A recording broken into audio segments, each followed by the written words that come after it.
Hi, Trish. Hi, Austin. Hi, Paul. Hello, Paul. Hi, Julie. Somebody sounds like they're strangling a duck.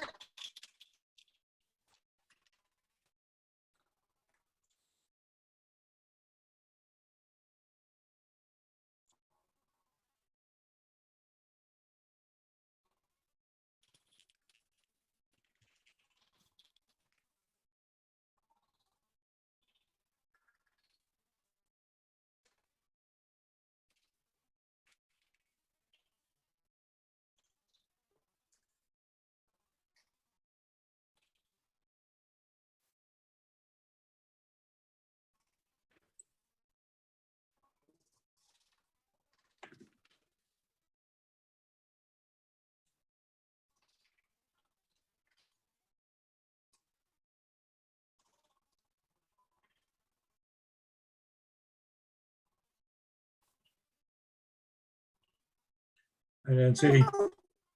Hi, happy Valentine's Day. Same to you. Give Mike a big kiss for me.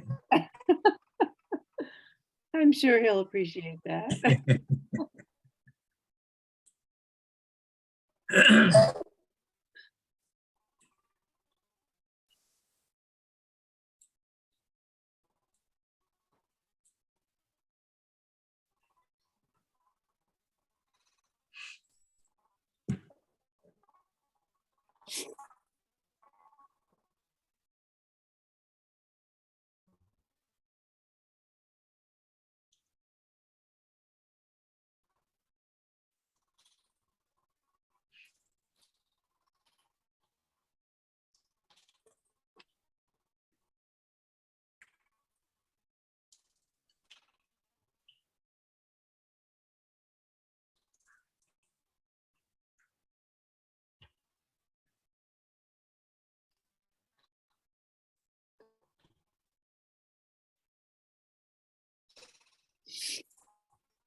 Oh, there's Lynn's power photograph.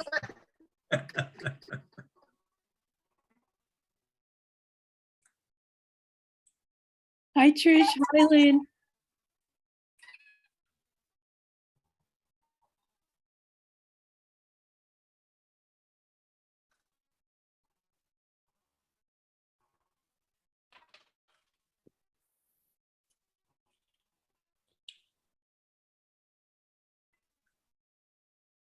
Hello. Hi, Lynn. Hello. Good. Sorry. Well, here we are once again. Isn't this exciting? So let me see who we've got here today. So we've got Nancy, Paul, Austin. Who are we missing? So we're missing Ellen. Ellen and our two newbies. Sounds like cartoon characters in the background. Yes. All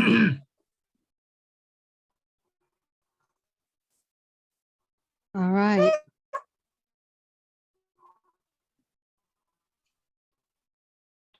Dave, Jimmy, and Ellen are missing. I know. I'll try Ellen. Why are those voices so funny? I don't know. Somebody's voice is peculiar. I've never heard that before.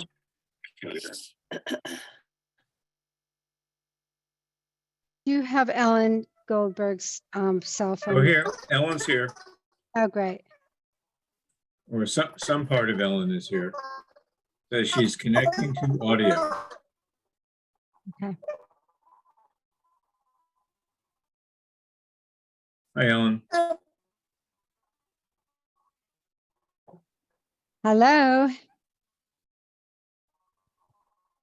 Can you hear me? Yes. Yes. So I think with Ellen here, I think we have a quorum. I can try to reach Jim Dolan. I wonder what that squeaking is. I don't know what it is.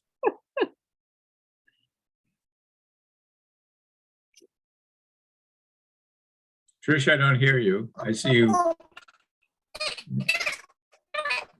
Yeah, thank you, Trish. You've had an audio problem. I'm going to mute you for a minute or two just to confirm, but I think the squeaking was coming from your end, Sounds like a little mouse. being strangled.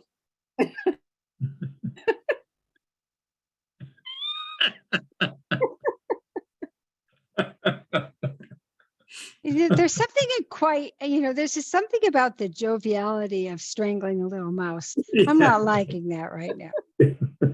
Come on, that's cruel. Oh gosh. Has anyone seen Dave Wilson lately? We have not seen him at a meeting yet. Right. Well, he's not going to get the attendance award, is he? No, he's not. No gold stars for Dave. Right.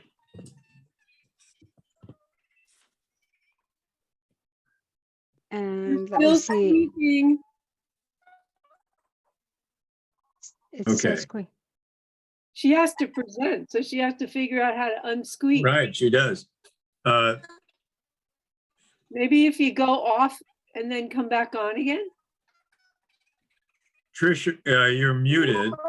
Let's see if I can unmute you. No.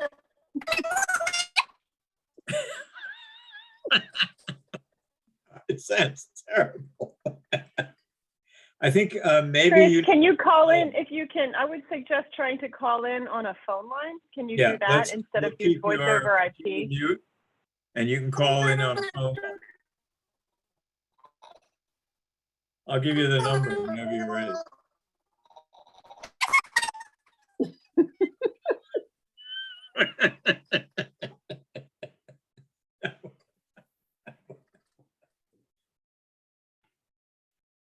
Okay.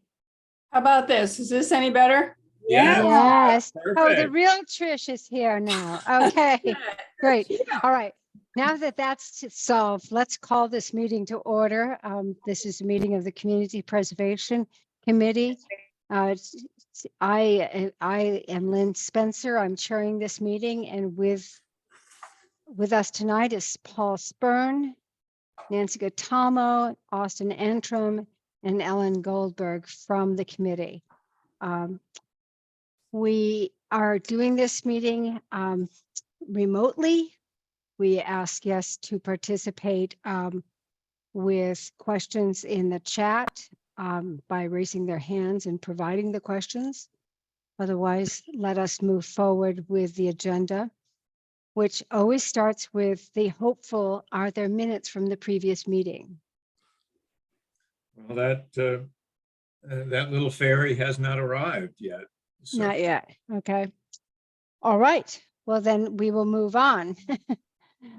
Let's see. Number 2 is that community preservation statewide update. The coalition continues to send out information that suggests a very strong match situation.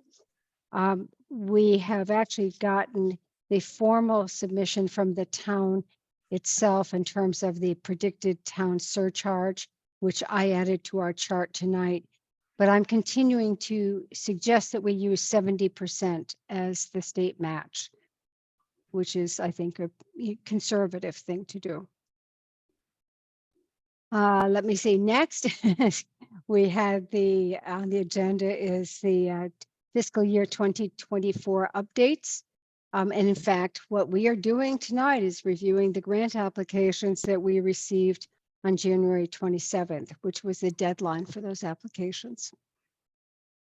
So would like to sort of go on to the, I'm wondering if, Paul, you could put the spreadsheet, the updated spreadsheet on the screen that I sent out earlier. Is that fast enough for you? That's really fast. Good. Yeah. Okay. So what's really interesting is that we have started out with our review last week. We've had one application withdrawn, which I've just noted on this chart. Mhm. Oops, I just am seeing from Jim Dolan that he isn't able to join us tonight. I just had sent him an email. We had one application withdrawn, so that has changed, in fact, the bottom line in terms of the dollar amounts of the applications being requested. So we're going to move on tonight to reviewing what are listed here as items 4, 5, and 6. And we've invited Trish Livingston as the chair of the Open Space and Recreation Committee to join us tonight to discuss their two applications, one for the Bailey's Hill site as well as the Lodge Park. And then we are also asking Julie Tarmy to speak about the Nahant Historical Society's applications. So with that, I'd like to invite, unless there's any other comments or questions from the committee members, I'd like to invite Trish to tell us about the plans for Bailey's Hill. Okay, here I go. Hope I'm not sounding like a dead mouse anymore or I squeaky know. mouse. That was tough. That was tough. Okay, presenting on behalf of the Open Space Committee, talking about Bailey's Hill, that basically, well, if anyone has been there, you've seen some of the work that was done on phase 1 with removing invasive plants and removing a lot of debris and old fill and that kind of thing. The DPW, ooh, cool. The DPW has done a great job. So this is phase 2 of that same project over here that's, you know, near where it says Bailey's Point, that cleared area. And what we are proposing to do is the removal of invasive plants, purchase and install new native plants in that area that has been cleared based on the planting plan and recommendations that are being prepared now as part of the phase 1 work. We are requesting the figure that you see on the screen now, $38,690 to accomplish that.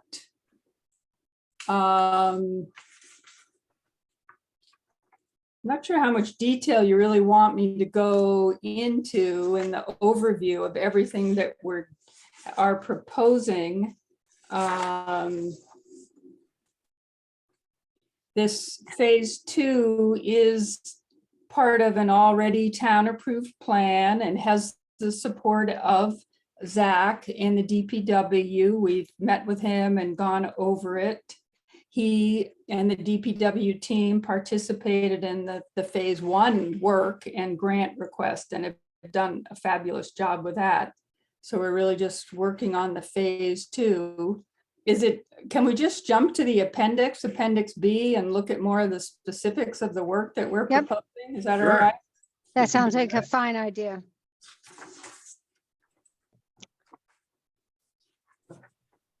Okay, is this what you want to show? Well, these are cool photos. Sure. So that's the blue arrow indicates where the phase 1 work has been done. Let's see what comes next. We put up Yeah, a sign explaining the work so people who were going by would know what's going on instead of just seeing a big cleared area. That's the path that leads up to the what's known as the Gardner Battery area and part of the Heritage Trail, as the marker indicates. There's more of the cleared area and the new stone wall that Zach and his crew put in, which is It's quite impressive. Huh? yeah, it's beautiful. Exactly. I was going to say a work of art. They really did. Yeah, a nice yeah, job. they did a wonderful job. Yeah. And then this area was all cleared off That area was all cleared and And it's that- seeded, right? and that fabric was put down to hold the soil in place. And then it Mhm. was seeded with a native grass seed mix. Oh, nice. Yeah, which is all coming up. You can see it's a little bit green there because Yeah, it is. yeah. There's the wall closer.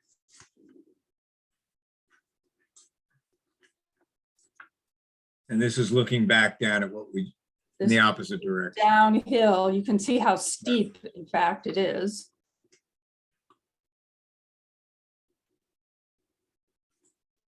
And there's a close-up of the net that covers and stabilizes the slope and some of the grass just beginning to come up. And that's the view from the top.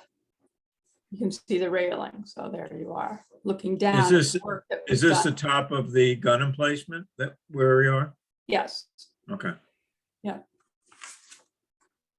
Gardner Battery, right? Okay.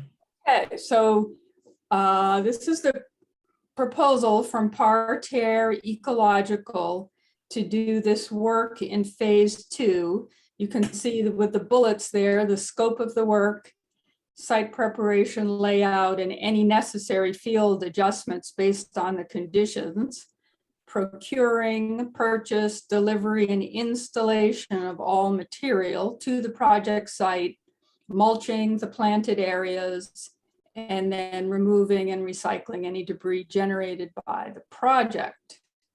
Can you keep going, Paul, please? Sure. And then there's a list, beautiful list here of the native trees, shrubs, and perennial wildflower plantings that they are proposing for this area. They are all geared for that type of a slope and being right on the coast there and receiving the brunt of some storms and that kind of thing. So they're all, that's why they selected these plants. They should do well in that type of situation and locale. Tell me if I'm reading this correctly.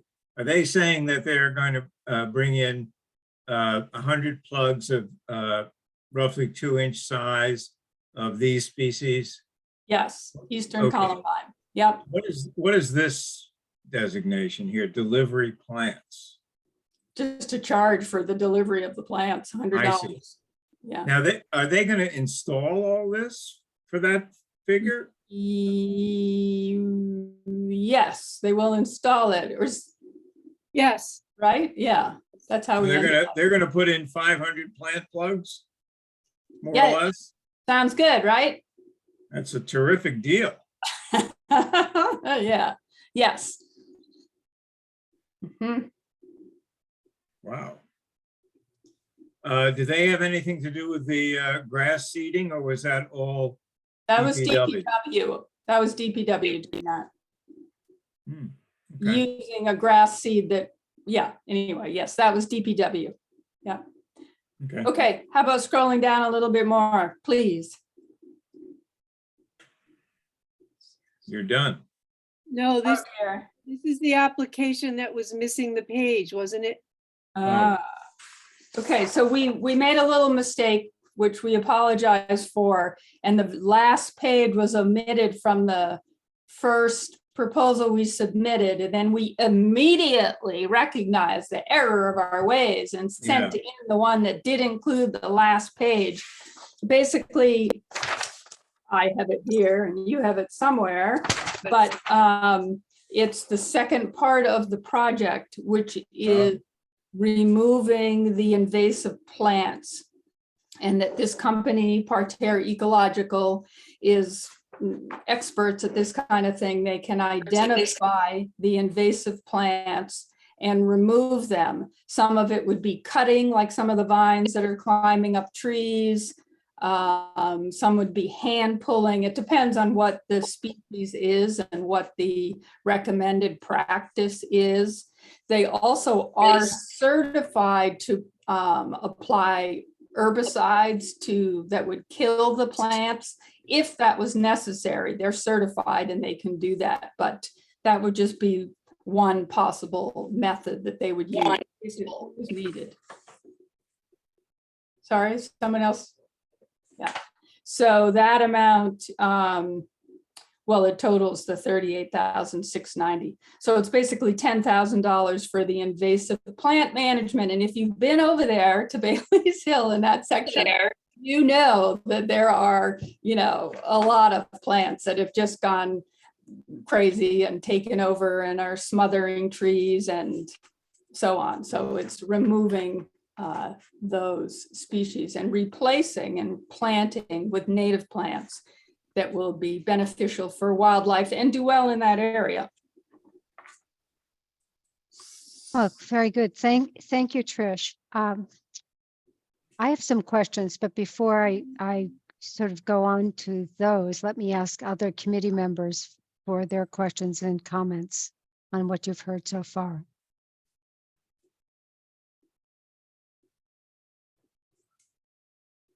Okay, that's stunned silent. Okay, Ellen Goldberg. Yeah, no,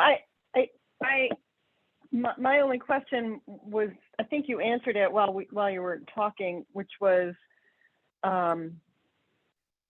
making sure that the town was on board with whatever plan that you have proposed, that they've been involved from the beginning, so that this is not a surprise and all of a sudden, this committee is approving something that the town is either unaware of or has strong feelings about, and to the contrary.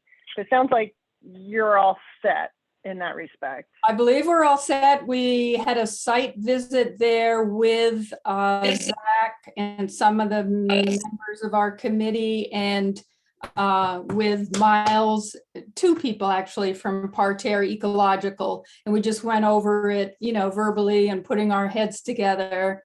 And then we also had a meeting quite recently with Zach, again, just to go over this proposal and what we were thinking and what was, getting his final thoughts on it and making any adjustments. So I think we're good to go. I would say he's very happy to have the help, because he doesn't know about all these native plants and what would really work best in that situation. And that is why would he, right? So, and that is the expertise of Parterre Ecological. So he's happy to have the benefit of their input on both what to plant and then to actually do the planting and the invasive species removal for that matter. So yeah, I think we have a good joint effort and approach on this. Okay. Thank you. Well, I have a question. How, being quite familiar with Bailey's Hill and that section of it in particular, how much is this $10,000 actually going to accomplish? Is that going to be for the whole of that part of the ridge, or is it going to go as far as they can go, or what's your thoughts on that? And then how does that affect future phasing efforts? Let's see. So we walked the area and, looked at it and scoped out just the dimensions. And this is Parterre's proposal of what it would take to tackle that particular chunk of Bailey's Hill, right? So they're proposing 3 separate site visits and plant management, attacks in the spring, summer, and the late summer. So that's what they thought would be necessary and sufficient for this particular area of Bailey's Hill, right? There will be more work to be done in the future in other parts of Bailey's Hill and the park. Paul, can you get that on the screen so she can more specifically point that out? I'm talking about the Google image, The Google image. the overhead image, the one that shows the whole of Bailey's Hill. It would be figure one, I think. I think so, yeah. Say what? Figure one, please. You don't want this. Oh, well, That does it. that pretty much does it. I think figure one is a little bit clearer, actually. Can you? You got it. Hold on. There it is. Yeah, so it's where the blue area is, basically. Oh, I'm sorry, yeah, the blue arrow pointing to Battery Blue Garden. arrow. Up right there. Right. That's for the planting area. But is that also, what's the extent of the invasives removal? It would be a little bit more uphill of what's been cleared and to the left where the trail goes up. Oh, that we saw that earlier. Yeah. Yeah, where we saw that earlier. This the trail you're talking about? Well, I mean, the one that has the gravel that's going off to the left there. No, This it's one? in that, it's in the one that you were just at. All right, so if you start here at the bottom at page 11, where the Heritage Trail marker is, Okay. if you were walking up there, Yes. right, go back downhill a little bit. There's that trail that goes off to the left that would go up to the top of Bailey's Hill, right? Yep. So it's in that area to the right there of the trail over to where the flat area is that Zach made with the stone wall.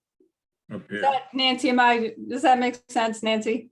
So part of the deal is we're thinking about delaying the plant until the fall. And we went into even though they wrote in their proposal the spring, it's going to start in the fall because there's many reasons why fall is better to plant in the spring, but also the nice grass that you see growing back there is also gonna mean invasives are growing back there. So Yeah. we have to keep up with the stuff that he's already cleared, plus, maybe extend it a little more, as Trish was saying. And the other thing about the plantings is the slope is not gonna get planted. It's gonna be more the areas around the walls and further down closer to the road. So we're not going to be replanting those steep slopes. That's what the grass is going to do. And that's what Zach feels he can better manage with grass rather than trying to manage a slope with his machine, with plants and stuff like that. So the work is going to start, as soon as this gets funded, to keep hacking away at the invasives, which are going to grow back. And he feels that he needs to have them on board with this part, as opposed to when she starts talking about East Point, where these are totally different areas and the amount of invasives are so much worse in this area. So the answer to your question is it's about this area, and the south slope, which is what the grant from last year was funded for, that work will go on. And he's already started working on your side, Lynn, working on the fence and starting to do stuff over there. But this amount is for this part of the project. Right. And we'll have to see what goes on with other areas. And to be clear, Bailey's Hill is not going to be cleaned off like this area is, the whole rest of it. It's more like it's going to be a forested area, but with the invasives removed, the old trees removed, and then an understory like of native shrubs and native trees. But that's other projects for other times. Right. So the point I'd like to get to is to go back to that Google Earth image. Paul, if you could, that was at the very Let's see beginning, what which do we shows the can get. overall. Maybe. There it is. Okay. Yeah. So it's important to understand the magnitude of this project eventually, Mhm. because we're talking about, I wish I could actually put my cursor on it, but we're talking about probably, if you look, no, don't. Well, all right. Okay. I'll get you all away from this. If we're just talking about, I would say 20%, Yeah. if optimistically 25% of that sort of wooded area being treated. Am I correct about that? Yeah, a small amount. Now, the south slope, this is tilted different than our other map. That doesn't have to have as much replanting. That's mostly gonna be removal of invasives. Right. That's a different hill. It's got a lot more conifers in it, and that's a whole kind of different area. But so on this Yeah. slope, yeah, it's got more work to be done, but it's not going to be as extensive with earthworking and stuff like Zach has done here. Okay. So because More the bowl, if you will, between the two batteries is actually chocked full of invasives. I mean, it's kind of gorgeous in its own way, but we will have spent about $75,000 on this one slope of area, which I think is a great pilot project, and it sort of points the way to where we ultimately want to go. But to get the bittersweet and the roses out of the rest of that sort of section is a pretty sizable piece of work. So you're right. We want this to be like this is what we want to do. This is, we're not going to allow this to happen again, where for, 40 years or 30 years or whatever, we just let an area go. Yeah. So it's to show people we have to keep up with this stuff. And also this is how we change it. So by planting natives, they'll hopefully establish an ecosystem where they will help maintain themselves, and we don't need extensive, reworking of this. But it has to be done right the first time, or else it's gonna just keep happening again. Nancy, I think that's wonderful. My question for you is, what's your assurance that that sort of a plan actually works? Who are the experts who are weighing in on this, and why do you believe them? So the people in Parterre do this for a living, and Right. they do massive projects. This is a tiny project for them. And I mean, there are them and other companies, which we will may have to bring in for bids. This is the sort of way that they feel is the best to do this. Okay. Yeah, thank And you. this would be the standard approach in the field of ecological restoration. Right. Right. So it sets the precedent and the guide for the dealing with the rest of this portion of the reservation. Yes. And also other places around town, like maybe Marjoram Park, like certainly East Point. And there's something kind of cool, which is called, there's this guy named Doug Tallamy, who's a entomologist, and he's a big proponent of native plant stuff from the insect standpoint. And he has this idea of, it's called a homegrown national park, where, if all of us in an area can make our small little places that have native plants that support the pollinators and develop a whole ecosystem that is evolved in that way, then we'll be able to get restoration better, not only with giant chunks of projects like we're doing here, but in lots of other people's backyards. So we want to use these areas to show people this is a good way to change your backyard and get rid of all your grass, monoculture and all that kind of stuff. So that's just, sorry, an advertisement. Oh, that's great. That's, Nancy, we- could you we send me, That's appreciate it. fascinating. yeah, could you send me a reference to him? Yeah, of course. Thank you. He's got wonderful books. Yeah, Could you just Yeah, give I'd his say name send it to again? all of us. name is Doug Tallamy, Tallamy. Mhm.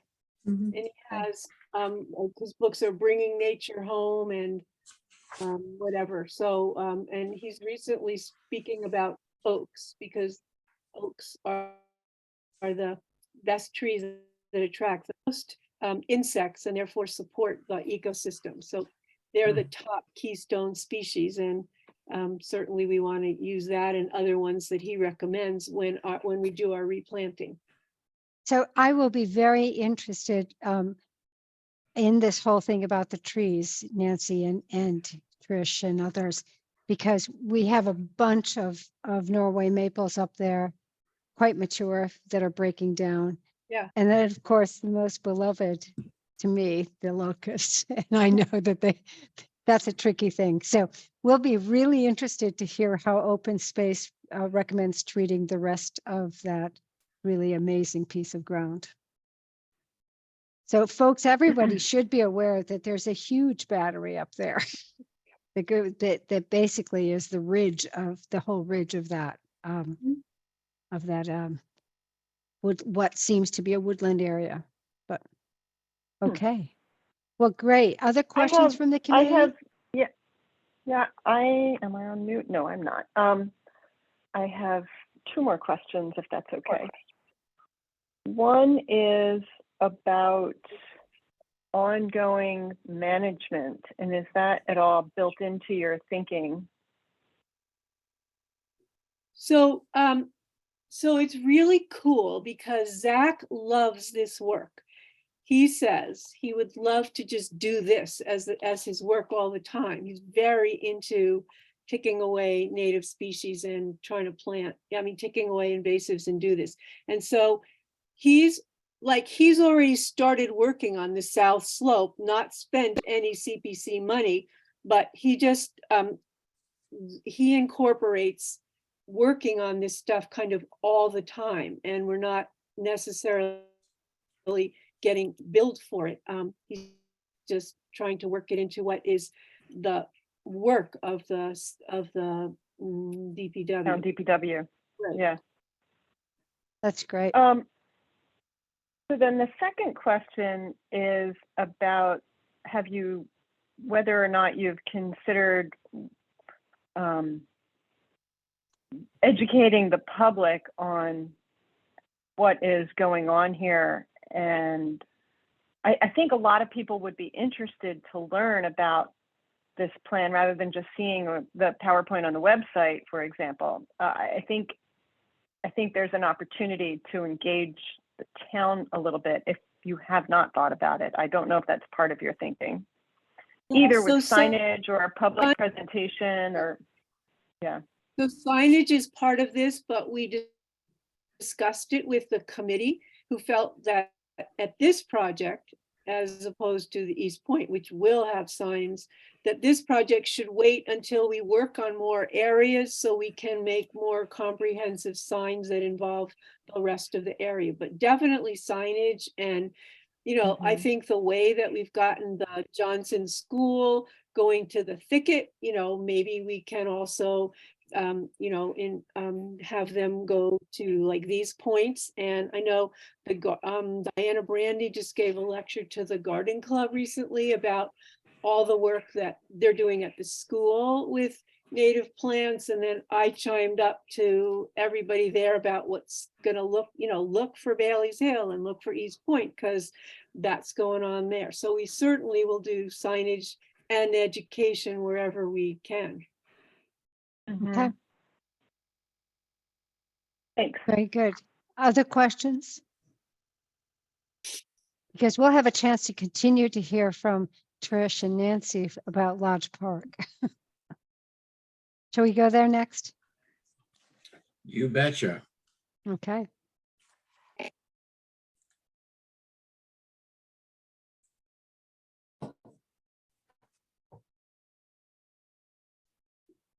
All right. Okay, all right, so I will dive into this one on behalf of the Open Space Committee. So we, thanks to a CPC grant, we and a consultant from Mass Audubon's Ecological Extension Service developed a management and restoration plan for Lodge Park, which we had a public forum on and presentation, which many of you were there. So this is year one of beginning to implement the recommendations in that plan. As I recall, the plan is 66 pages long, so there's lots of stuff in there. It will take us a long time to implement the many recommendations, but that's the whole idea. So this is year one of beginning to plug away at it. The focus in this year is improving visitors' safety and some signs, I guess. So here's the budget. So we are asking for $23,902. $1,000 will be contributed to the project from SWIM, as you can see there under other funding sources. And we're proposing $9,747 for signs. That would be 4 interpretive signs, which I'll go into more detail in a second, and 2 wayfinding signs like "Welcome to Lodge Park, you're here," that kind of thing. $10,000 for native plants and installation, $5,000 and trail work and sign installation, which will be done by the DPW. So again, we have been in conversation with Zach and DPW. They're on board with this. They're happy to do the trail work. So let me talk a little bit about that. There are places up there where people wander around and they want to go fishing or they want to get closer to the view. So they put in their own trails. I'm not talking about the loop trail that goes around the whole property, but the other ones that splinter off. Some of those trails are have an element of danger to them for sure. And some go straight down because that's often the way that people like to walk, is to go straight down. So that A, can be dangerous, and B, can lead to erosion. So we're proposing tackling a few of those areas this year to, instead of having and there's some photographs, but anyway, instead of having a trail that goes straight down, to put a switchback in it. So it'll avoid danger, slipping, and erosion. Okay, so do you want me to talk about this while it's on the screen? Sure. Well, you tell me and I'll try to get the pictures that you need. Okay, so let's see, visitor experience. Okay, so let's talk, the area where A is where has some of the trails that people have just put in on their own and are quite steep and go straight down, basically. And you can see them better later on in one of our figures, which is figure 3. Oh, perfect. Okay, well, here's one area where the DPW has taken out some plants, invasive plants, Japanese knotweed and other things. This could be an area where we could do what's called green fencing, planting dense native plants that would prevent people or make it very difficult for people to walk in that area. So you have dense shrubs and people just don't want to walk through them. What do you use for that? Trish? Well, that's a little bit of a question. So it depends on the different areas. Nancy, what are they? Not Rosa rugosa. We didn't want to do that. Oh, it could, well, it depends on where it is. But again, that's where we would be working with people to come up with a plant list, I guess, is what I would say at this point, to not get Okay. into the weeds too much. Scroll down a little bit. You Yeah, can, exactly. Can you scroll down there, Paul? just the Sure. same Just picture. Figure 3, yeah. So here's one of the trails that people have just put in Yeah. that goes straight down, which we would want to plant along. There's the railing that goes, and then you can see there's a sign there that says danger. We're looking at the back of the sign, so we can't read it. Yeah. But people just walk down there anyway. So one of the options would be to plant some shrubs in there to prevent people from going straight down, and or to send them in more of a switchback type approach. Okay. Yeah, exactly. So Trish, are you really going to take all the fun of scrambling around here? Off. I mean- won't, don't worry. I mean, Yes. it's been a long time since I crossed the natural arch, but are you telling me that that's not going to be possible anymore? No, it's going to be possible. Yeah. It'll just be more fun because it won't be a More. straight line. You'll have to go back and forth to get down. Okay. And I can just think Austin is thinking, it's really dangerous. I don't want to be rescuing people from out there. Okay, wait a second, Paul. Yeah. Oh, I'm just go looking back. ahead. Whoa, I'm getting dizzy. Okay, let's see. So figure 2, let's see what's figure 2. I have it. Okay, so there we have our beautiful loop path. We all know and love that. Okay, keep going. I guess we don't really want, so we were looking at figure 3, which is good. I thought your illustrations were great, by the way. Thank you. Thank you to Nancy. So we were looking and we're starting to look at one. I was going to talk about signs, but now we've been zipping back and forth here. How about figure 4, Paul? Page 13, that helps. Yep, hold on. Well, that's 13. Oh, sorry, this is 13. Yeah, that right there. Okay. So now, let's say you walk or drive up to what's labeled as the entrance gate. Really now, you would have no way to know that there's a beautiful big park and great place to walk up the hill.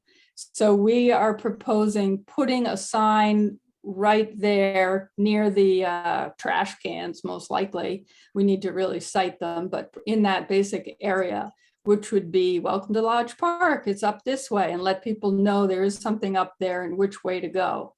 Okay, so that's a what's called a wayfinding sign, would welcome people and direct visitors to Lodge Park. Okay. Yeah. Scroll down a little bit, please. To the bottom of this page. Okay. And then we're proposing 4 interpretive signs or informational signs, similar to what you see here. This is the one that is currently at the Coast Guard station. So the signs would have some cool photographs and text, not a whole ton of text to overwhelm people, but still some basic information. We're proposing 4 signs. It could be on the cultural history, the Lodge estate. It could be on the geology, natural history, possibly when you look out, what you're actually seeing. So there would be 4 signs like that up on the top part of the park. Okay, let's scroll down. See what we have next. Okay, so these we sent out requests for proposals to a number of different companies. What's that, about 7 companies, asking them to give us proposals of how they would address what, our needs. So that's a list of the companies. DeRosa Environmental, FYI, declined to submit because Northeastern University is a client of theirs, and so on. So we did receive some proposals, and that basically what we learned from all of that is reflected in this grant proposal that you are seeing now. Some of the companies, well, they all do different things basically, but so this is a proposal from a sign company, Panier Graphics. And here's the breakdown on the 2 wayfinding signs and 4 informational or interpretive signs. The first bold line you see there is the total is 9,347. That's for signs that are, let's see, 24 by 36. Yeah, and if you scroll down, they also gave us a quote on some bigger signs. So those are 36 by 48 panels. So we'll have to decide what we want. It would be one option or the other, right? But so one is 9,347, the other one is 9,813. We'll have to decide what we actually want. But that's numbers for designing and producing and printing the signs, and then DPW would actually install them. And these signs they conform to the National Park Service standards. Again, it's the same basic idea as what is currently at the Nahant Coast Guard Station, and also along Linshore Drive, basically. So we're hoping that we can then use this model or use this approach as a model for any other interpretive signs that are used in town. So we don't have a hodgepodge, but they all look, basically the same. Okay. That's our thinking with signs. Let's scroll down. Page 16, I think, please.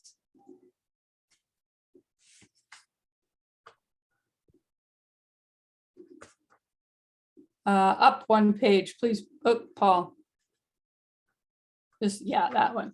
So then we talked with the same company, Parterre Ecological, and about native grass and shrub planting that would be used basically to improve visitor safety at this point.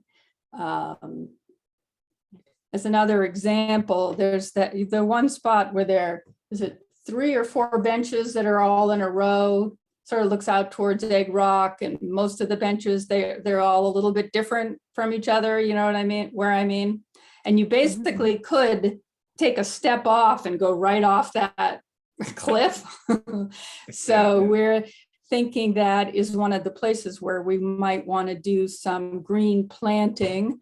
So putting in, well, maybe beach plum or something, a dense planting of native plants there to make it so someone couldn't just inadvertently take a step backwards and fall off that cliff.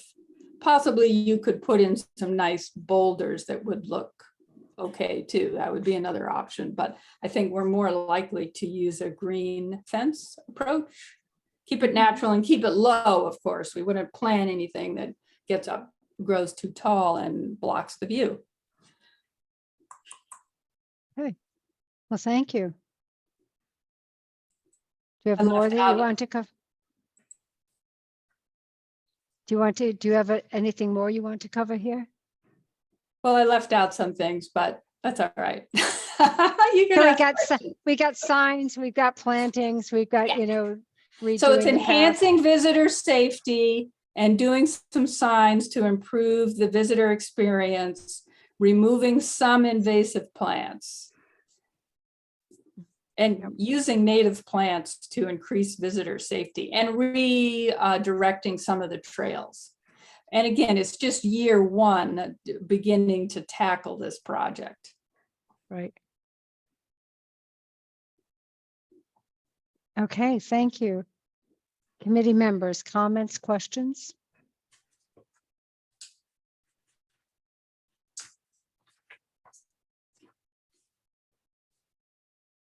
I just want to say thank you for the very complete applications. It's very nice to see and great to see this work underway, particularly Bailey's Hill. It's been a huge improvement, and I look forward to seeing the same thing at Lodge Park if this moves forward. Yeah, Trish and Nancy, it's really spectacular. I mean, we talk about our wonderful town of Nahant, but if you don't take care of these sites, if you don't have a conception of where you want to get and how you want to stay there, it's all talk. And this is very concrete and very carefully arranged and beautifully presented. So it really, it paints a very optimistic future. And integrating that with an educational program for how to make small spaces, small private spaces, more consistent with this whole ethos is really exciting. So I hate to be a broken record about this, but I made a note about this as it pertains to Bailey's Hill as well. Just as we talked last week, these are town-owned properties. So this needs to sort of follow the public procurement requirements. It looks like you've done a lot of that already with soliciting, you know, multiple bids for the category, for instance, below $10,000. But I would just say that it will be prudent and necessary to coordinate with Tony and Zach about, you know, the procurement of these services. Yeah, Zach is well aware of the field and knows the other companies like that are in the same category as Parterre. So yeah, we know that, and they're well aware and advising us that we have to go to these other people too. Yeah. So to that end, I just want to make sure that there's enough money in these grants. You know, I wouldn't want to see this cut so fine and then have you go out and get more prices and then find that there isn't enough money to do the work. So what I would counsel our committee to keep in mind is that we may want to add a contingency to these grants so that they're covered. I think that's How a would you great- think about great that, idea. Lynn? Is it like a percentage or a flat dollar amount? What do you think would be a reasonable way to approach that? I would say 10% would be standard. Mm-hmm.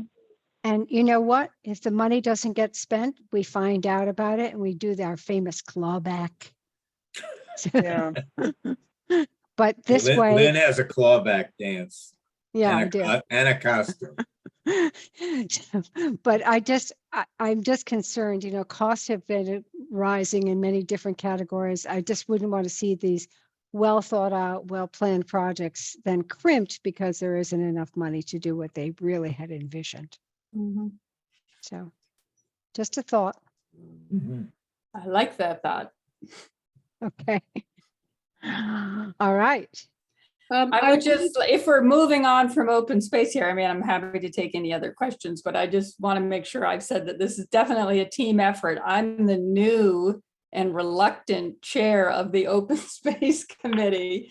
And it definitely has been a team effort, people working on this long before I arrived back on the scene, and just I don't know, a team effort of everybody, lots of people pitching in to present and make what you see here today in this proposal. So, And we have volunteers who Yeah. also help us, and our proposal before the town meeting this year is going to be a restructuring or expansion of our committee to have 7 members, and also to take on more of these projects as part of our designated jobs, not just to write a plan, which is how this committee was resurrected. Just to Okay. say, it gets really difficult when you're working with someone on the same committee and you have 5 people. That means only 2 people can work together without violating the, the laws about how many Right. people can work together. So it's been challenging to try to do this and be legal. So using volunteers and also expanding the number of people will let us be able to do more stuff like this, and get more people power. That sounds great. We'll all be ready to vote. Oh, I was Okay. hoping you'd say work. No, no, no. I get it. Right, well then, if we can, I'd like to move on to the Historical Society. I thank you, Trish, for joining us here tonight and for these very complete and clear and beautifully presented applications. thank you. Our pleasure. Okay, very good. Happy Valentine's Day. Julie, you are up next.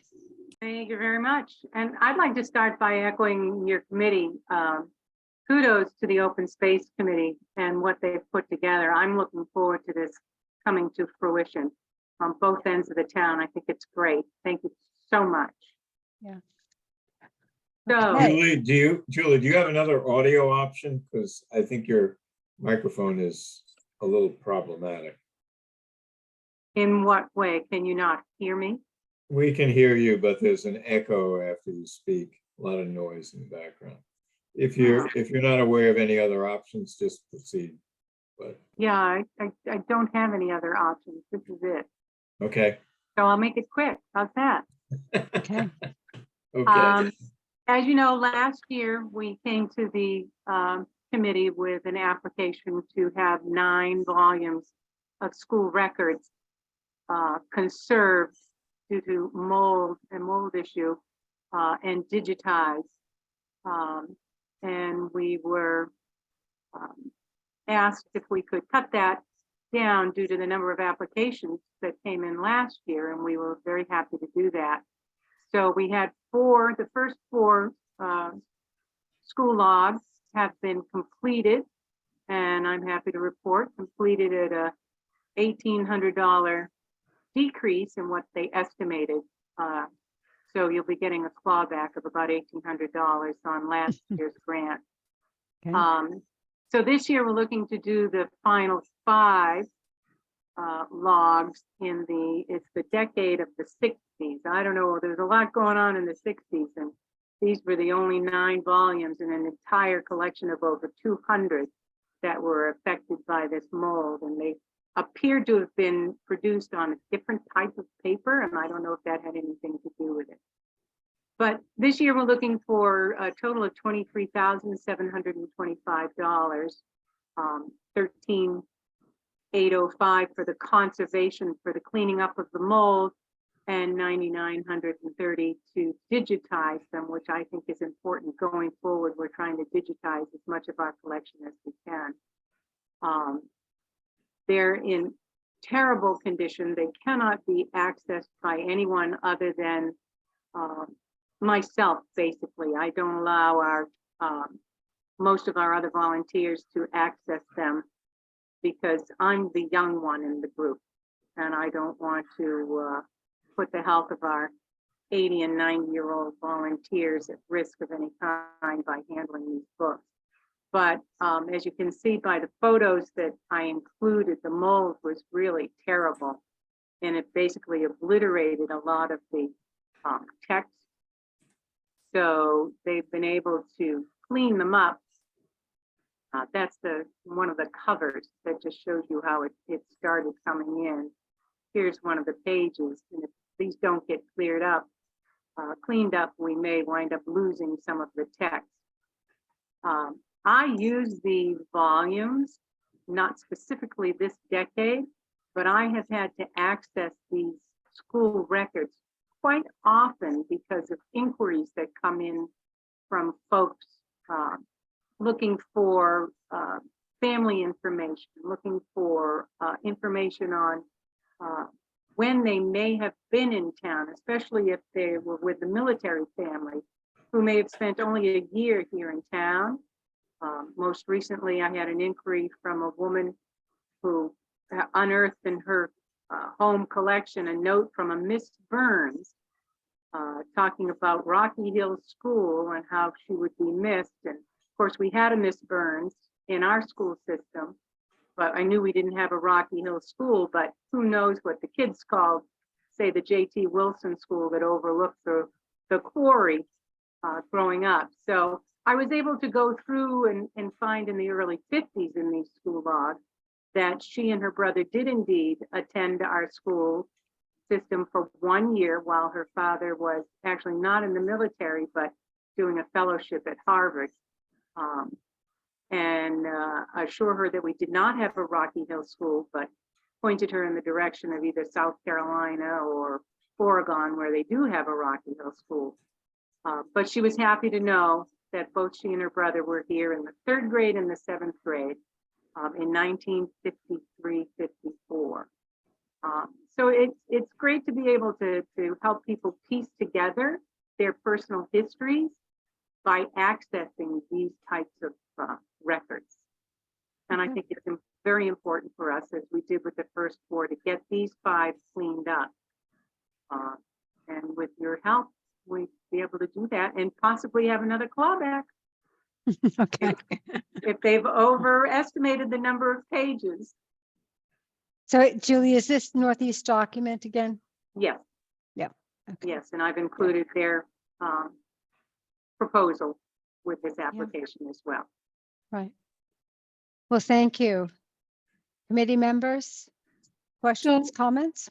Julie, what do we do in the future to keep this from happening? You mentioned paper, but is there ways that we can tell the town, or we can in the Historic Society, store things so they don't get, they don't look like tie-dye when you go to look at them? Well, I think that the damage probably happened to these while they were in the school locker room, where I know that they had a pipe break at one point, and I'm making an assumption here that perhaps these volumes were affected then.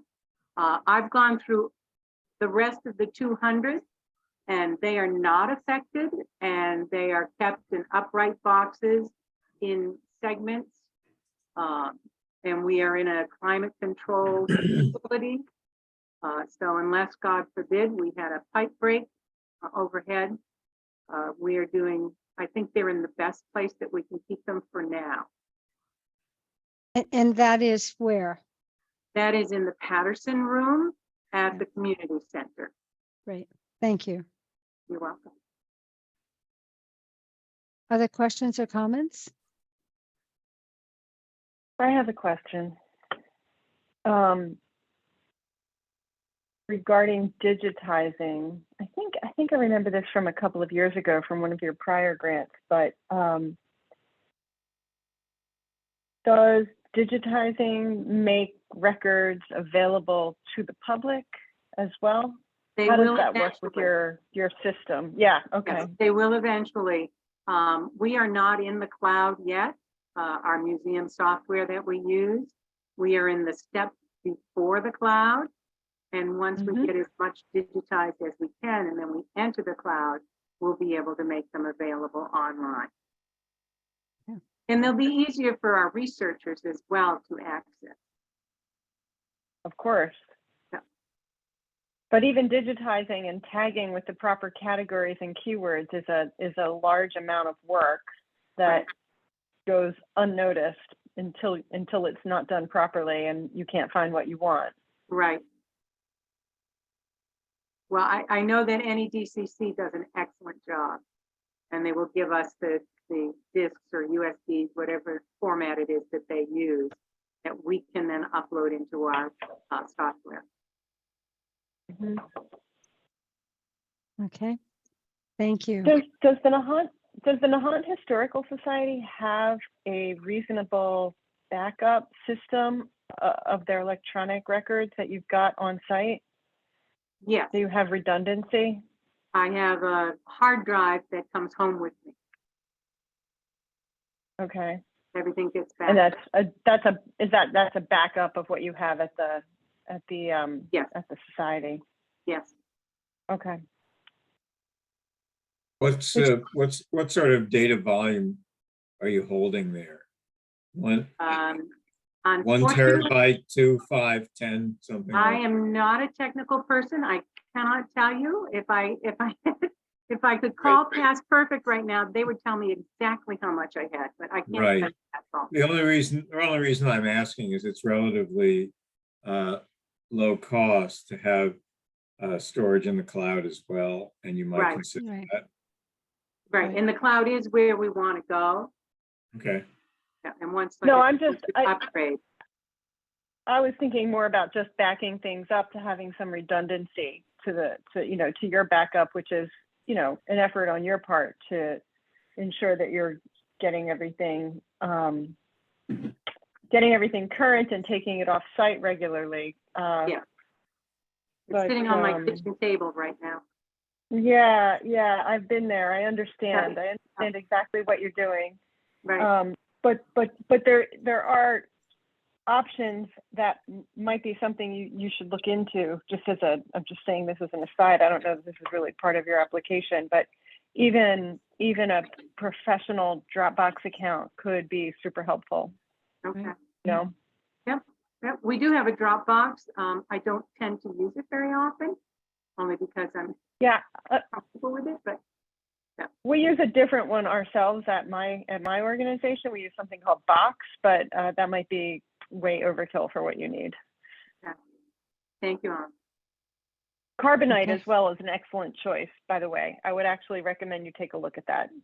Carbonite, Carbonite, I use that one for my personal files. okay. Thank you. And it would add a level of redundancy to your storage situation and your backup and protection. Okay, thank you. Good Mhm. thought, thank you. All right. Julie, thank you very much. You're welcome. Thank you for the dual role you'll have tonight as our liaison with FinCom and as an applicant. I think You're there's welcome. several dual roles here. Thank you. Paul, would you be able to put the summary sheet back up on the page? Sure. You're such a great navigator of this stuff. I just love it. There you Okay, go. right. So just if you can scroll down a little bit till we get to the yep. So with the withdrawing of the golf course application for the wells and the hydrology study, our grant request amount is $402,000. And then in terms of available funding, with the CPA surcharge of 278, 132, and a $70,000 match, we're at 472, 824. And we do have our general reserve of 169,664, and then the housing reserve of just over $5,800. The total amount that is available for funding is a subtotal of the first amount of 472 and the 169. Now, remember, out of that 472, at least 10% of those need to go into various categories. I haven't done that yet, but I think we've probably have pretty close to the 10%. We have more than 10% in the open space recreation category. We may be close to the 10% in historic preservation. And we have no housing applicants, so I'll have to make the adjustment and increase more money into the housing pool. But that's kind of what we have to work with. It's a pretty good picture for this year. And next week, what I'd like to do is wrap up with the applicants coming in to speak to us with the rights of way application from the town of Nahant, as well as the historic records, which Diane Dunphy put in. And then we get to work. So I have suggested that at least in the category of the two open space projects, that we increase them by 10% to give them a bit of a elbow room for, the procurement that they'll be facing. And otherwise, we have a pretty good picture in front of us. We will be getting more information from Tony and Dave Aldrich on the Flash Road public court project, because it's the same thing. We've got this procurement issue.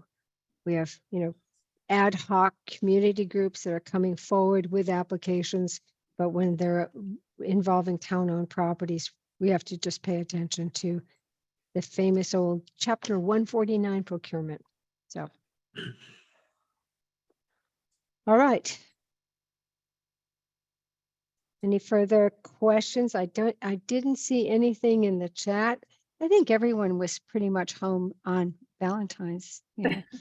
I actually put in 2 books by Doug Tallamy just as references, but the chat went just to the town, which I guess means Me. to you. So Okay, great. Yeah, I just clicked on it and I didn't see anything there. Anyway, with that, I'm going to reach out to Dave Wilson and just sort of make sure that he's kind of on board with joining us next week. Jimmy Dolan did write to me to say he wasn't able to join us tonight, but it would be good to get, a full complement if possible. Ellen? Lynn, I have a question. Yeah, was it you, Austin? Was it somebody else? Was one of our members had talked about submitting an application. I wonder if that happened. You remember that? It was from a couple of weeks ago. Would we consider accepting an application that was late? Was that the one from Dana Sheehan? yeah, Did he ever get it in? Not that I've seen. Okay, that was the question. I couldn't remember who it was. I'm sorry, Austin. Yeah. I could not That's right. remember. That's okay. Thank you for the reminder. I honestly haven't seen anything coming in from Kristen, because she is the portal, if you will. but I've heard that she isn't well, or she may be on leave or something. So we probably should check that before we assume there's. I no- have, Okay. I thank have, you. yeah. Actually, I have been receiving things from, if it's her, yeah, I've been getting things from her, so. All right. May I hear a motion to adjourn? So moved. All Second, those, oh, okay, all those in favor? Yay. Aye. Aye. Okay, all right. Very good. Well, thank you for joining us tonight. We'll get to do this next week. I think the 7 o'clock time works next. Yeah, we're Tuesday. back at 7. We're back at 7 o'clock. The Okay, Yeah, turgid 8 o'clock is system rough. of This is rough. scheduling is now secure, I think. well, thank you, Yeah. Paul. Thank you for Sure. managing that. So, Yeah, sure. okay, well, off we Righto. go rejoicing. Okay, Right. everyone. Thank you. bye, Good night. everybody. Thank you. Bye, everybody. Bye. Bye-bye.